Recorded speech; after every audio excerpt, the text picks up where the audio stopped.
Bonjour, bienvenue dans Dimanche en politique Nord-Pas-de-Calais. Les 15 et 22 mars prochains, les citoyens sont appelés à voter pour les municipales. Focus aujourd'hui sur Villeneuve-d'Ascq. Maire durant 7 mandats depuis l'origine de la ville, Gérard Caudron passe la main.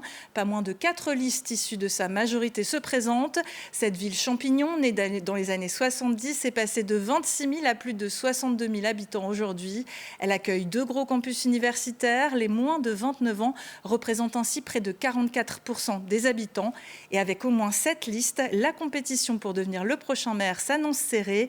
On en parle avec, par ordre alphabétique, Vincent Balédan, ancien de la majorité, candidat pour la droite et le centre, le candidat LFI Hugo Bernalicis, Victor Burette, issu de la majorité et candidat soutenu par l'EPS Place Publique, Sylvain Estager, successeur désigné de Gérard Caudron, le maire sortant, et la candidate Les Écologistes, Pauline Ségard. Merci à tous les 5 d'être avec nous et je précise qu'à ce jour, 2 autres candidats se sont déclarés. L'un des grands enjeux pour Villeneuve-d'Ascq, qui a été une ville nouvelle dans les années 70, c'est le logement, renouveler son foncier, répondre à la demande de logements notamment étudiants. Quelle sera votre priorité sur cette thématique, Vincent Balédan ?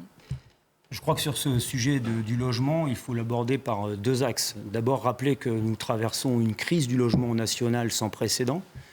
Donc je pense qu'aujourd'hui, il est flagrant que les ventes sont à l'arrêt, les constructions sont à l'arrêt. Et pour autant, on a besoin encore de logements. On a besoin de logements pour une ville qui, forcément, n'augmente pas sa population, mais a besoin d'héberger, pour des raisons tout à fait sociétales, de monoparentalité.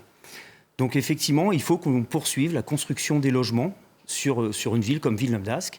Il faut que l'on poursuive cette construction pas n'importe où, pas n'importe comment, pas n'importe quoi, en concertation avec les quartiers, avec les habitants et surtout adapté aux besoins.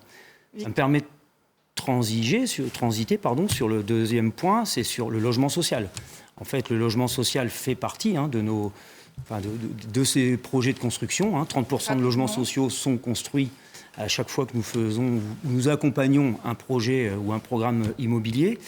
Et cela vient compléter les 46% de logements sociaux sur la ville. Victor Burette, faut-il plus de logements sociaux ? Quel est votre constat ? Écoutez, le logement, c'est d'abord un enjeu de justice sociale.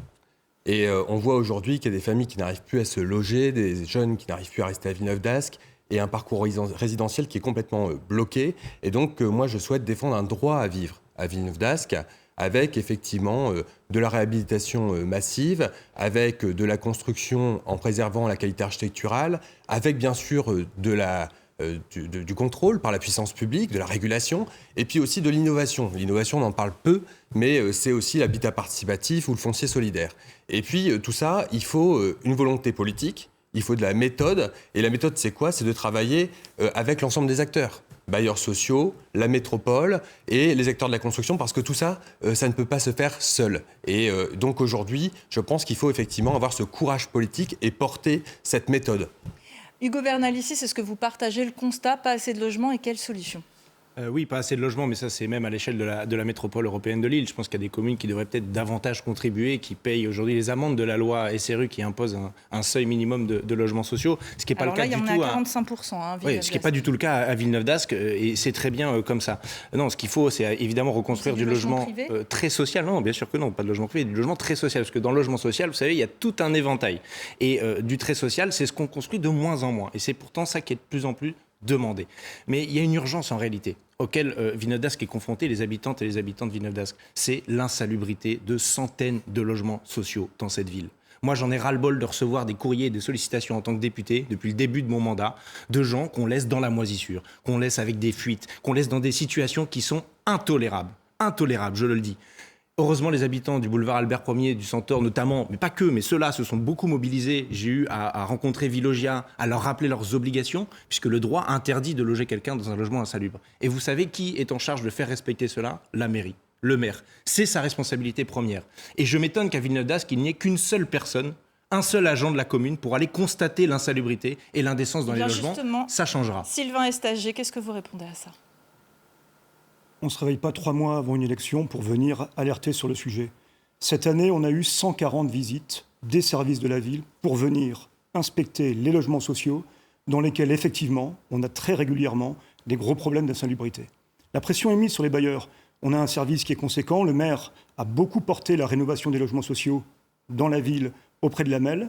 Et il y a un travail du quotidien qui est fait. On connaît bien ces problématiques. Les permanences du maire assurées par la première adjointe, c'est plus de 2000 rencontres annuelles. La moitié de ces rencontres sont dédiées au logement. Attention, on ne peut pas raconter tout et n'importe quoi. Bien sûr qu'il faut mettre qu'une seule personne, de la monsieur rénovation. Estager ? Non, il n'y a pas qu'une seule personne, monsieur. Il n'y a pas qu'une seule personne. Il y a un agent qui est là pour enquêter et venir faire le lien, saisir l'ARS. Pas du tout. Pas du tout. On a un service qui compte 8 personnes. Oui, et il est renforcé en plus. Sur place. Il est en plus renforcé, ce service, par les agents du CCAS qui suivent la précarité au quotidien. Il faut une habilitation, vous savez, pour faire les constatations. Vous l'oubliez un petit peu. On va avancer. Faut-il construire plus de logements alors, Pauline Ségard ? Oui, complètement. Et d'ailleurs, c'est ce que mon groupe a défendu pendant tout le mandat. Malheureusement, nous n'avons pas été entendus par la majorité. Nous avons notamment plaidé pour que les objectifs de logements sociaux soient rehaussés à Villeneuve-d'Ascq, notamment dans le cadre du plan local d'urbanisme. Nous n'avons pas eu de gain de cause auprès de la majorité. Donc oui, il faut construire plus de logements très sociaux. Il faut pouvoir activer tous les leviers en faveur du logement, car on sait que c'est un sujet extrêmement complexe. Donc notamment aussi pour le logement abordable, donc qui serait du logement privé, mais qui permettrait justement un parcours résidentiel dynamique pour les personnes qui quittent le logement social ou qui sont dans des mutations bloquées. Alors on parle aussi du logement privé, pour ou contre l'encadrement des loyers, Victor Burette ? Écoutez, il faut y aller.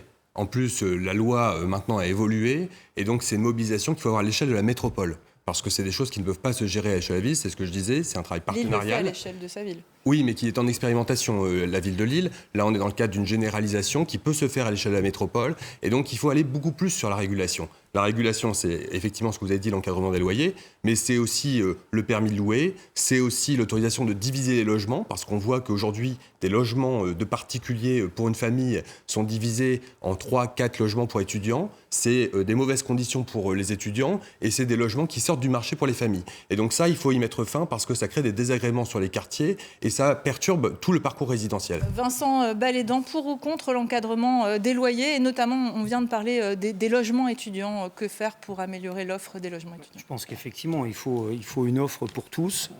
Oui, il faut encadrer.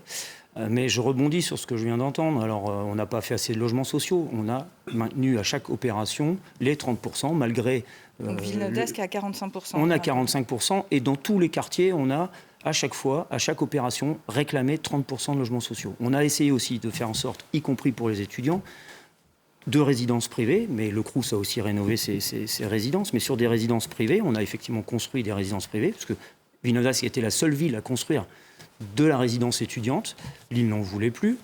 Sur ces résidences privées, on a aussi travaillé avec les opérateurs pour avoir une gamme ouverte à tous les portefeuilles. C'est-à-dire que tout le monde ne peut pas prétendre de rentrer dans un logement social ou prétendre à rentrer dans une résidence Crous. Donc il faut aussi, pour des familles, avoir des logements adaptés à leur portefeuille, et aussi des parents qui ont envie d'avoir des enfants et qui ont les moyens, et ça, il faut le respecter. Enfin, respecter le choix des parents et de pouvoir les mettre dans des résidences. Je reviens quand même, parce que j'entends que ça s'écharpe sur... Oui, rapidement, mais ça s'écharpe sur le logement social. Je crois que ça sert à rien. À la mairie, ça sert à rien. Il n'y en a pas assez, je suis d'accord. Bon. Et ça, c'est une mesure, effectivement, renforcer le soutien des locataires. Ce que je veux simplement dire, ça ne sert à rien de crier fort, mais je pense qu'il faut parler juste aux gens. Le sujet, c'est qu'effectivement, il y a 12 000 logements sociaux et il faut les réhabiliter. La ville a 50 ans, les logements sociaux sont vieux. Donc il faut accompagner ces locataires qui sont dans la détresse. Par contre, M. Bernalicis, vous savez pertinemment que les bailleurs n'ont pas la planche à billets. Et en fait, aujourd'hui, les financements pour rénover, mais aussi pour leur imposer la construction, sur le plan national, ne sont plus là. Sylvain Estager, rapidement, votre position à vous, pourquoi ne pas avoir encadré les loyers ? Parce que l'encadrement des loyers qui correspond à un dispositif intéressant qu'on défend nécessite des expérimentations et surtout les moyens d'application. Encadrement des loyers, permis de diviser, permis de louer. Vous êtes pour ? On est pour dans la philosophie, mais il faut qu'on puisse s'appuyer sur des services qui permettent de contrôler, et on a besoin d'un portage, notamment au niveau de la MEL, pour accompagner et coordonner l'action dans l'ensemble du territoire. Mais effectivement, à Villeneuve-d'Ascq, on y est tout à fait favorable. Pauline Ségard, c'est une ville qui compte beaucoup de jeunes. Comment on aide justement ces jeunes à se loger ? Eh bien, en fait, il y a aussi un enjeu dont on n'a pas parlé jusqu'à présent, c'est la création, par exemple, d'un foyer de jeunes travailleurs. C'est tout à fait bien de faire construire des résidences étudiantes, sauf qu'il y a aussi des jeunes qui ne sont pas étudiants, qui travaillent et qui ont du mal à se loger. Et sur ce sujet-là, il y a un vrai manque à Villeneuve-d'Ascq. Peut-être rappeler quand même que 60% de la population est éligible au logement social, donc c'est quand même pas du tout réservé à quelques personnes qui seraient très en difficulté. Et puis rappeler aussi que mon groupe a défendu l'encadrement des loyers pendant le mandat et que nous avons reçu une fin de non-recevoir de la part de la majorité.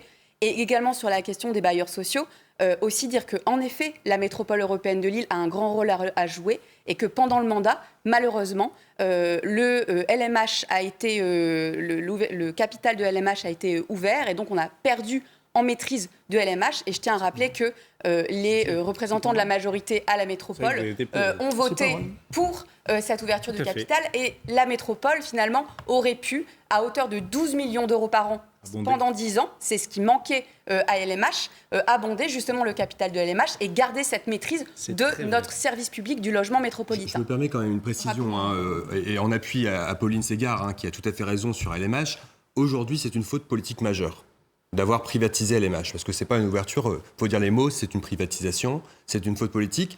Et le groupe socialiste, qui fait partie de la majorité au niveau de la MEL, a voté contre cette privatisation. Donc c'est important de le rappeler. Un bailleur social municipal, ça c'est une solution envisageable ? Mais on sait que c'est pas réalisable aujourd'hui vu l'état des finances des collectivités. Et donc l'objectif, c'est d'être beaucoup plus exigeant dans le dialogue avec les bailleurs et les opérateurs. Donc moi, je pense qu'il faut plutôt miser là-dessus, aller chercher les financements. Il y aura peut-être une préfiguration dans rue 3. Il faut aller chercher l'argent et également dire qu'avec les bailleurs, on a un sujet pour mieux piloter, notamment, par exemple, l'abattement sur la taxe sur la foncière. C'est 1 million d'euros que la ville a de moins dans ses caisses chaque année avec cet abattement. Mais ça se pilote pour améliorer le cadre de vie. On va avancer sur ce débat. On va vie. changer de thématique. C'est la première préoccupation des Français d'après un sondage ELAB pour la Tribune dimanche, la sécurité. Considérez-vous que la ville de Villeneuve-d'Ascq n'est pas sûre, tout du moins certains quartiers, Sylvain Estager ? Non, on ne peut pas dire ça. Bien sûr, il y a des fragilités sociales et on a toute la gamme de délinquance qui existe à Villeneuve-d'Ascq, des petites incivilités jusqu'au grand banditisme. Maintenant, il n'y a aucun quartier qui est abandonné. On a créé, pour suppléer aux désengagements de l'État, une police municipale il y a maintenant 2 mandats et demi. Et aujourd'hui, on a renforcé les effectifs. On a un système de vidéosurveillance qui est particulièrement efficace. On est présent dans tous les quartiers. Et en 10 ans, les actes de délinquance sur Villeneuve-d'Ascq sont passés de 5 500 à 4 300. Ça, c'est le résultat du quotidien des politiques municipales qui sont venues suppléer malheureusement le désengagement de l'État. Alors à Villeneuve-d'Ascq, il y a 57 policiers municipaux et 350 caméras de vidéosurveillance. Est-ce que vous maintiendrez ce dispositif si vous êtes élu, Hugo Bernalicis ? Alors pour ce qui est de la police municipale, oui, on maintiendra la police municipale telle qu'elle dans ses effectifs d'aujourd'hui. Sur la vidéosurveillance, c'est un non. Nous étudierons comment fonctionne aujourd'hui la vidéosurveillance à Villeneuve-d'Ascq en vue de faire baisser le nombre de caméras et je vais vous dire pourquoi. Parce que non mais c'est installé à Fâche-Tuménil. Oui, je vous attendais au tournant. Y a pas forcément. Alors je Fâche-Tuménil, maire LFI, on précise, mais allez-y. Et il n'a pas réinstallé davantage de caméras et il y en a un peu moins à Fâche-Tuménil. Tous les policiers réclament la vidéosurveillance. Si je peux. Tous les policiers. Après, vous me critiquerez, il n'y a pas de problème. Moi, j'assume ma ligne politique et je vais le dire tout de go. Parce qu'il y a un effet de vase communicant. En réalité, avec les logiques sécuritaires de répression, telles que proposées par M. Estager déjà depuis plusieurs années, l'armement de la police municipale par des armes à feu, notamment. Et en face de ça, une diminution drastique du nombre d'éducateurs salariés de la ville qui vont intervenir auprès des jeunes et des moins jeunes dans les quartiers pour éviter quoi ? Éviter des passages à l'acte, c'est-à-dire traiter les causes de la délinquance et de l'insécurité. Parce que ça suffit d'être dans cette logique répressive permanente qui ne résout rien du tout. Pourquoi on n'a plus que 2 éducateurs à la mairie de Villeneuve-d'Ascq aujourd'hui, là où dans un glorieux passé, ils étaient plus d'une quinzaine ou plus d'une vingtaine ? Pourquoi on n'a plus d'éducateurs de rue ? Pourquoi on ne met pas à l'amende le département du Nord, qui ne met pas les moyens en termes de prévention spécialisée ? Parce que les chiffres que donne M. Estager, ce sont les chiffres de la police. Il y a ce qu'on appelle des enquêtes de victimation qui sont faites par des sociologues qui interrogent les gens et on se rendrait compte qu'il y a des tas de gens qui sont victimes d'infractions et qui ne viennent pas déposer plainte sans parler du traitement des plaintes. Donc il y a plein de choses à faire là-dessus. Et vraiment, je veux dire, une politique de droite cosmétique un peu classique, de mettre la police municipale, de leur donner des armes, de donner des caméras, ça n'a donné aucun résultat nulle part. Et ça, c'est pas moi qui le dis, c'est les études de sciences humaines et sociales. Peut-être qu'il y a des gens qui sont opposés à la science, c'est leur problème, ça les regarde. Moi, je sais ce qui fonctionne, c'est la prévention. Et c'est pas un gros mot. Parce que la prévention, c'est des résultats. Pauline Ségard, vous êtes d'accord avec Hugo Bernalicis. Quel est votre marqueur en matière de sécurité ? Alors, notre marqueur, c'est la proximité. Notre marqueur, c'est la présence humaine sur le terrain. On sait que la sécurité, c'est une préoccupation majeure des Villeneuvoises et des Villeneuvois. La sécurité aussi au sens large, c'est-à-dire qu'il y a aussi des conflits de voisinage, les violences intrafamiliales, les femmes victimes conjugales, ce sont aussi des sujets à traiter. Et oui, la prévention a toute sa place en la matière. Sur la question de la vidéosurveillance, je voudrais quand même qu'on se rende compte qu'il y a plus de 6 millions d'euros qui ont été dépensés en investissement pour la vidéosurveillance pendant ce mandat, uniquement ce mandat. Pour quelle efficacité ? En réalité, on ne sait pas. Et en effet, les études scientifiques montrent que l'efficacité est toute relative de la vidéosurveillance. Et donc, il faut pouvoir consacrer des fonds plutôt à la présence humaine, à la médiation et à la présence d'éducateurs. Il n'y a aucune raison d'opposer la prévention et la vidéosurveillance. C'est justement ce qui nous permet d'agir avec les policiers municipaux. C'est ce que vous avez fait depuis 2 mandats, par contre, dans les faits. Ça n'a aucun sens de l'opposer. Et aujourd'hui, j'insiste là-dessus, nous avons 60 extractions judiciaires qui ont été réalisées cette année pour permettre de condamner en justice des délinquants. Ça allait des violences faites aux femmes jusqu'au grand banditisme. Je précise que nous ne souhaitons pas enlever les caméras de vidéosurveillance. Elles sont notamment intéressantes pour la vidéoverbalisation des infractions routières. En revanche, nous gèlerons l'installation de ces caméras, nous remettrons à plat et surtout nous créerons un comité d'éthique pour bien encadrer l'usage de cette vidéosurveillance et respecter les libertés individuelles. Vous êtes un peu en avance, donc un mot pour ou contre plus de policiers municipaux. Moi, je repars tout simplement avec pragmatisme et de l'essentiel. En fait, ce qu'on nous dit, quand on rencontre les gens, il y a un sentiment d'insécurité. Un sentiment. Je ne dis pas qu'il y a de l'insécurité, mais les gens ont le sentiment de ne pas être en sécurité. Et je pense qu'il faut partir de ça. Je rejoins Pauline Ségard, ça passe par de la proximité. Effectivement, je pense qu'il faut du terrain. Et ce qu'on nous dit, pour aller plus loin, ce n'est pas que de la proximité, c'est de la visibilité. C'est-à-dire qu'il faut que nos agents, ASVP, policiers municipaux, soient visibles. Mais ils soient visibles 24 heures sur 24. Donc moi, ce que je proposerais, ce que je propose d'ailleurs, c'est d'étendre les horaires de présence de la police municipale 24 heures sur 24. Mais je vais plus loin, parce que c'est aussi un problème d'organisation. Si vous voulez avoir le temps de finir... Terminer, 2 minutes. Je pense qu'il faut aussi ne pas tourner le dos à la police nationale. J'entends la défausse de dire la police nationale, l'État fait défaut. L'État fasse son travail, en effet. Mais je pense, comme ça se fait dans d'autres villes, il faut réfléchir à une mutualisation de la police nationale, police municipale, des et moyens. De créer un hôtel on en restera là de sur police la sécurité. Sur Villeneuve d'Ascq, comme ça se fait à Emma ou à Ascal. Victor Burette, vous aussi, vous êtes en avance en temps de parole, alors rapidement. Oui, alors écoutez, il faut être ni dans le déni ni dans la surenchère. Il y a des moyens supplémentaires qui ont été mis. Moi, je pense que ce qu'il faut défendre, c'est une approche partenariale et une approche globale de la sécurité, c'est-à-dire de la prévention, de la médiation, de la proximité avec des agents de police municipale et une vraie coopération avec la police nationale. Et vous savez, il y a des choses comme le protoxyde d'azote, ou par exemple, qui sont assez symptomatiques, je pense, où effectivement, il y a des initiatives assez éparses qui existent sur le territoire villeneuvois. Mais il y a un manque de coordination et moi je souhaite que demain, sur ce type de sujet, la ville puisse se poser en animateur pour trouver des solutions, mettre en place des dispositifs. Et si ça avait été fait, je pense qu'on aurait aujourd'hui un arrêté municipal d'interdiction de la vente et de la consommation de protoxyde d'azote. J'ai fait passer la loi à l'Assemblée, donc il n'y a plus besoin. L'émission va très vite, on avance, on parle de culture, puisque Villeneuve d'Ascq est une ville jeune avec beaucoup d'associations, de musées. La ville a fait plusieurs rénovations récemment, on pense notamment à la Rose des Vents. Quelle est votre priorité pour vous en termes de culture, Pauline Ségard ? Alors nous, notre priorité, c'est le fait de faire respecter les droits culturels. Aujourd'hui, à Villeneuve d'Ascq, on sait qu'on a une population qui est diverse, qui est issue de différentes cultures. Et aujourd'hui, cette population n'est pas forcément représentée dans la programmation culturelle de la ville. Nous, ce que nous proposons, c'est de co-construire la politique culturelle de la ville avec la population, notamment avec les jeunes, et notamment la programmation d'une partie des expositions, des spectacles. Une co-construction justement de la programmation culturelle de la ville avec la population de tous les quartiers pour que justement ces droits culturels soient respectés. Sylvain Estager, est-ce qu'on continue à municipaliser les équipements comme l'école de musique? Il y a eu aussi le musée des Moulins. Alors le musée des Moulins, ça a été en lien avec l'association qui a souhaité qu'on municipalise et on a accompagné, comme on le fait avec près de 800 associations. L'école de musique, ça a été une volonté politique forte dès lors qu'il y a eu des dysfonctionnements majeurs qui ont été constatés. C'est une très belle réussite, elle nous coûte moins cher que ce qu'elle nous coûtait.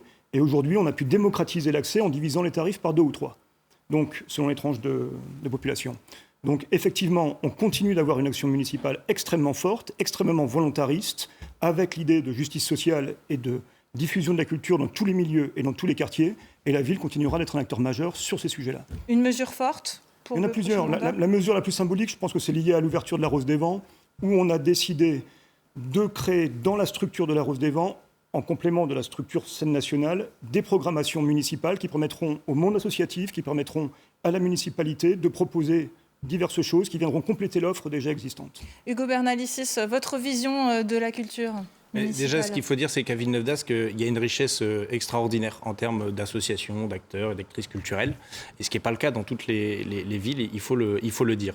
La question, c'est comment on valorise tout ça. Et aujourd'hui, c'est vrai qu'il n'y a pas d'ambition de faire en sorte de mettre à contribution l'ensemble de toutes celles et tous ceux qui pourraient participer. On pourrait imaginer que les écoles, puisqu'il va y avoir de moins en moins d'élèves, on va récupérer des salles de classe, malheureusement, que les écoles deviennent toutes et tous des tiers-lieux où il y a des concerts le soir, des animations culturelles le week-end, pas juste pour les gens des écoles, pour tous ceux qui habitent autour, qu'on ouvre ces lieux, qu'on démultiplie les tiers-lieux. Et ensuite de faire en sorte aussi que la culture elle aille vers les gens. Moi, j'ai été frappé en discutant avec des jeunes... C'est le centre municipal des jeux vidéo. Alors, il y a ça, attendez, j'y viens. Mais surtout, j'ai discuté avec des jeunes de différents quartiers populaires. Je leur ai dit, est-ce que vous êtes déjà allé à la Rose des Vents? Tout le monde a levé la main. Ensuite, j'ai reposé ma question. Je leur ai dit, qui est déjà retourné par lui-même? Parce qu'ils y étaient tous allés avec l'école. En réalité, ils n'y sont jamais retournés par eux-mêmes.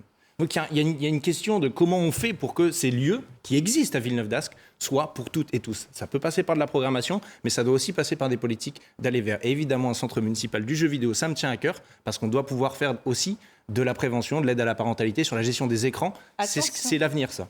Victor Burette, c'est à vous. Écoutez, c'est pas seulement aller vers, c'est aussi faire en sorte que les citoyens soient acteurs de la culture. C'est la démocratie culturelle, et ça peut s'incarner par des mesures très simples, comme un budget participatif culture, pour que les citoyens soient acteurs et proposent de la programmation, ou bien encore conforter la ferme d'en haut, qui est un superbe lieu, mais qui doit devenir un tiers-lieu de la création culturelle pour que les citoyens puissent se l'approprier.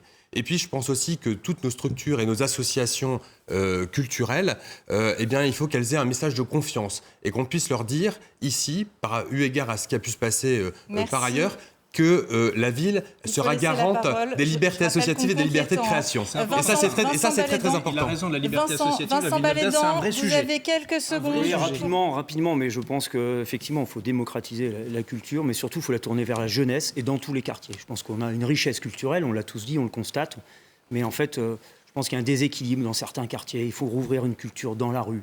Il faut vraiment que les jeunes se saisissent de ça, parce que je pense qu'ils ont leur destin en main, et sur ce côté culturel, en fait, c'est à eux aussi à proposer des nouvelles choses.